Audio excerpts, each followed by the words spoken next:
4장 11절 말씀을 읽고 말씀 나누기 시작을 할게요. 성문에 있는 모든 백성과 장로들이 이르되 우리가 증인이 되나니 여호와께서 내 집에 들어가는 여인으로 이스라엘의 집을 세운 라헬과 레아 두 사람과 같게 하시고 내가 에브라데서 위력하고 베들레헴에서 유명하게 하시기를 원하며 여호와께서 이 젊은 여자로 말미암아 내게 상속자를 주사 내 집이 다말이 유다에게 낳아준 베레스의 집과 같게 하시기를 원하노라 하니라. 아멘. 제목은 타인의 축복을 받아라 라는 제목이고요. 우리가 타인의 축복을 받는 것이 참 중요한 거구나 하는 것을 이제 생각하게 되었다라는 이야기입니다. 어제 말씀을 잠깐 정돈하고 들어가 볼게요. 보아스는 기업의 가치보다 사랑과 명예의 가치를 소중히 여기죠. 그 죽은 자의 기업을 그의 이름으로 세워 이렇게 말하죠. 엘리멜렉의 기업을 있게 함으로 그의 이름을 명화롭게 합니다. 헤세드 정신이 깔려 있는 거죠. 과거 엘리멜렉의 재산이 풍족했음을 감안할 때 풍족해 나갔다 빈손으로 돌아왔으니 보아스가 책임져야 할 몫도 클 수밖에 없지만 그럼에도 보아스는 희생을 결단합니다. 그 이유는 땅의 소유주는 하나님이시기 때문인 거죠. 그죠? 자신은 청지기에 불과함을 알고 있기 때문입니다. 이게 진짜 명예로운 삶이구나 하는 것을 깨닫게 되죠. 우리가 명예롭게 이 땅을 살아가려면 이제 청지기 의식을 가지고 인생을 살아가야 한다라는 교훈을 얻을 수 있다라고 생각을 합니다.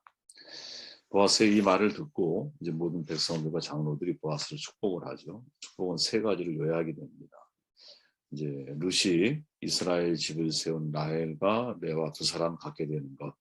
첫째, 둘째는 보아스가 베들레헴에서 유력하고 유명해지는 것. 셋째는 보아스의 후손이 베레스처럼 되는 거죠. 베레스의 집처럼 되는 겁니다.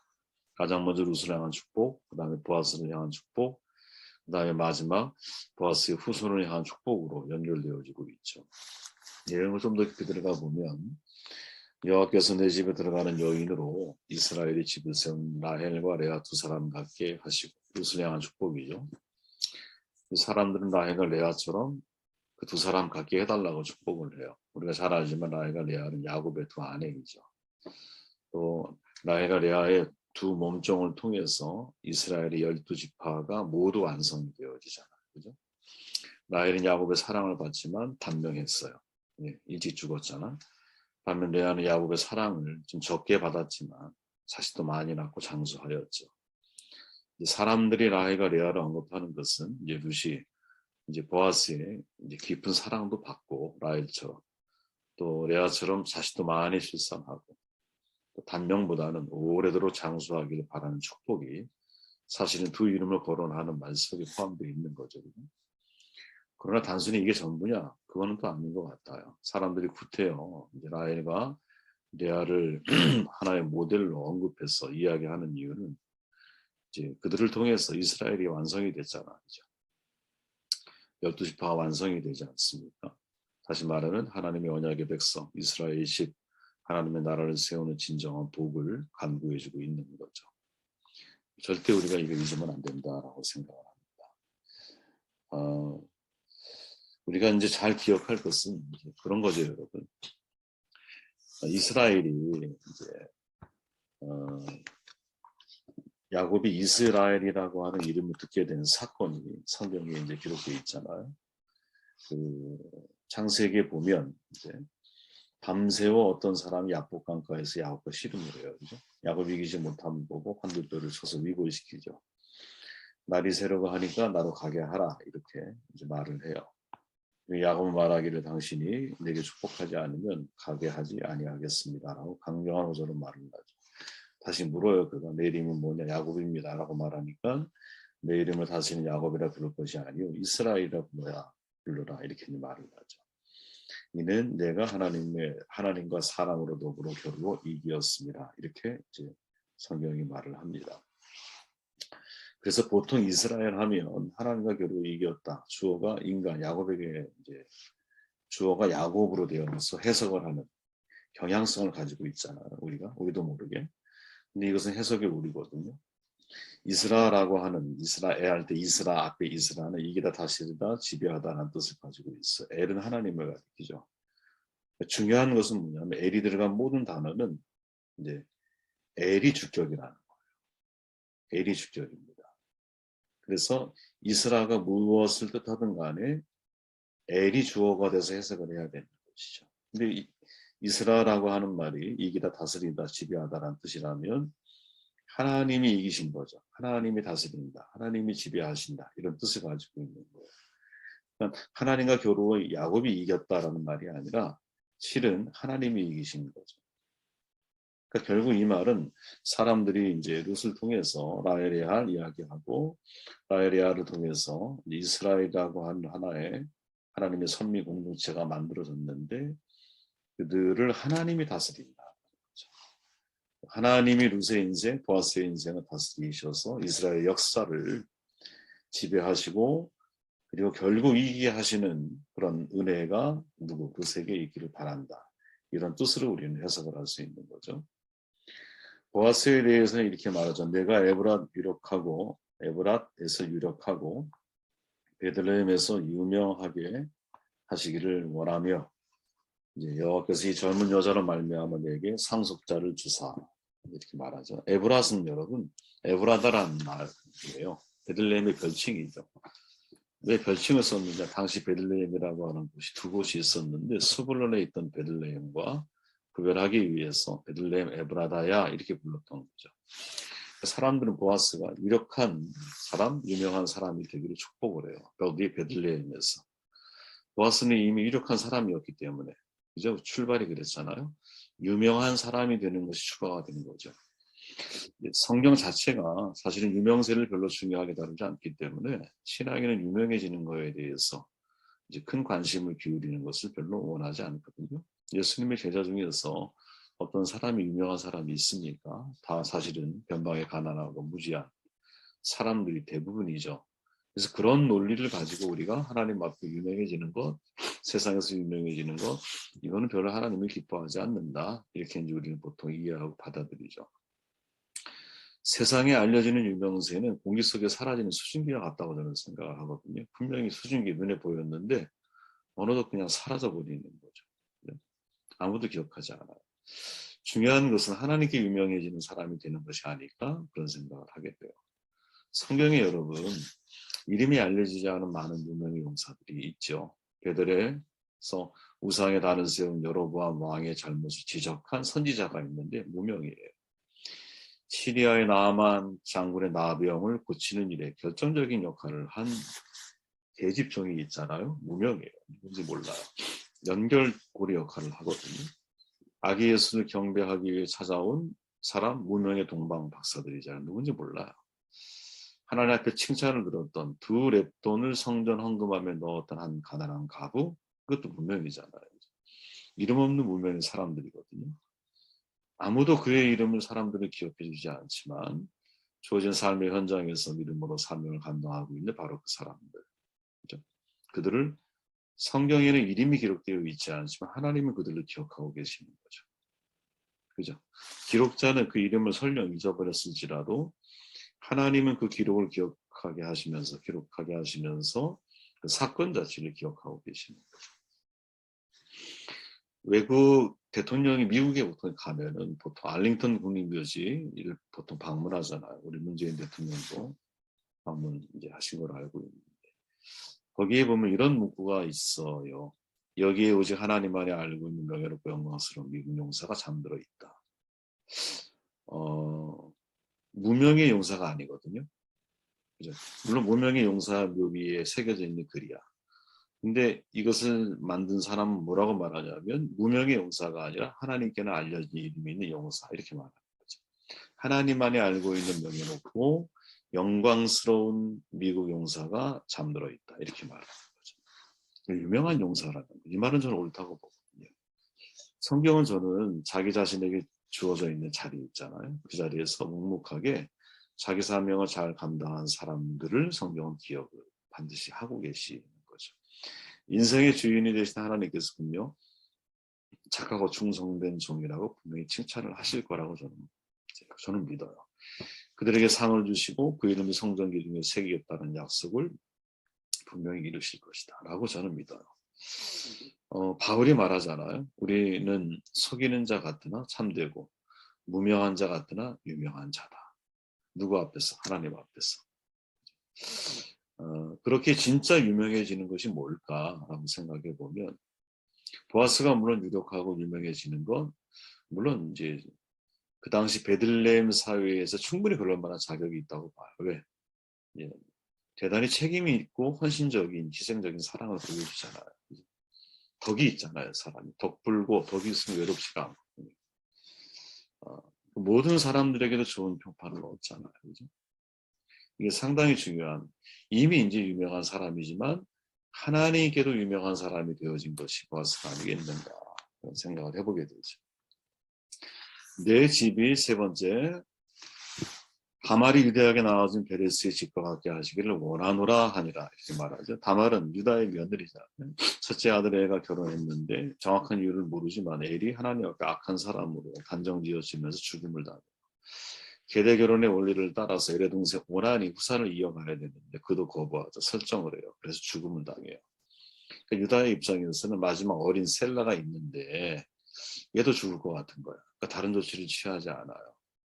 다말이 후손을 잇기 위해서 후손을 잇고자 하는 거죠. 그죠? 창녀로 자기가 분장을 하고 유다에게 접근해서 관계를 맺고 아이를 낳는데 쌍둥이야. 베레스와 세라. 원래는 세라가 먼저 나왔잖아요. 근데 무슨 일인지 갑자기 베레스가 먼저 태어나게 되죠. 그죠? 아니 그 많은 베들레헴 사람들 중에 왜 하고 많은 사람들 중에서 베레스의 집과 같게 되기를 원한다고 사람들이 축복하고 있느냐. 베레스는 정상적인 계대 결혼을 통해 태어난 아이가 아니죠. 왜? 두 아들이 죽고 마지막 남은 셀라는 아버지가 거부하고 그래서 시아버지와 동침해서 태어난 자식이야.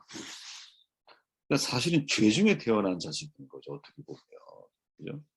뭔가 좀 이상한 거예요. 그죠? 족보가 좀 이상하게 막 보였어. 근데 유다의 마지막 결론이 뭐였냐면 그 사건을 이제 유다가 알게 되면서 깜짝 놀라잖아요. 그 이후에 다말과 단 한 번도 같이 지내지 않거든요. 창세기 38장에서 유다가 이렇게 말해요. 그것을 알아보고 이르되 그는 나보다 옳도다. 무슨 말입니까? 이 성경의 결론인데 무엇이 옳단 말이에요. 그 다말이. 어떻게 보면 정말 막장 집안이거든요. 근데 뭐가 옳은 거예요 도대체. 곱씹어 보면 그런 거죠. 다말은 계대결혼법, 즉 하나님의 약속을 근거로 유다에게 접근한 거예요. 성적인 목적이 아니었던 거예요. 그러니까 세상적인 시각을 놓고 보았을 때는 죄중에 태어난 아이지만 하나님의 약속을 신뢰하는 거죠. 계대결혼법. 그리고 그 약속을 지키려고 하는 거예요. 그 약속을 어긴 것은 유다야. 그러니 다말이 다른 방법을 써서 약속을 지켜가려고 그래요. 그리고 지키려고 했던 그 사람의 후손이 베레스가 보아스의 7대 할아버지. 그러니까 보아스가 베레스의 7대 손자가 된 거예요. 신기하죠, 그죠? 그거를 왜 후손을 말하면서 이야기하고 있을까? 그것이 이방 여인이잖아. 과부였잖아. 그리고 보아스는 오히려 총각이었고 나이 든 사람이었어. 근데 이 둘 사이에 뭔가 좀 이상한. 하지만 이 후손이 하나님의 축복을 받아서 누구? 약속을 지키려고 하는 사람, 그 언약을 믿고 지키려고 하는 사람을 통해서 역사가 이어져 내려왔음을 누구 보아스에게 사람들이 확인시켜주고 있는 매우 중요한 장면 가운데 하나이죠. 저는 여러분 이 말씀을 묵상하면서 한 가지 개인적으로 질문이 하나 들었어요. 베들레헴의 모든 백성과 장로들이 보아스의 미래를 축복해요. 룻 다 축복해요. 그죠? 그 내용은 아까 우리가 살펴본 대로 룻이 하나님의 다스리심을 통해서 이스라엘의 지파를 온전하게 세우는 사람. 보아스가 에브랏 베들레헴에서 유력하고 유명한 사람이 되는 것으로. 또 그 후손은 하나님의 언약을 잇는 가문이 되기를 위해서 축복을 하죠.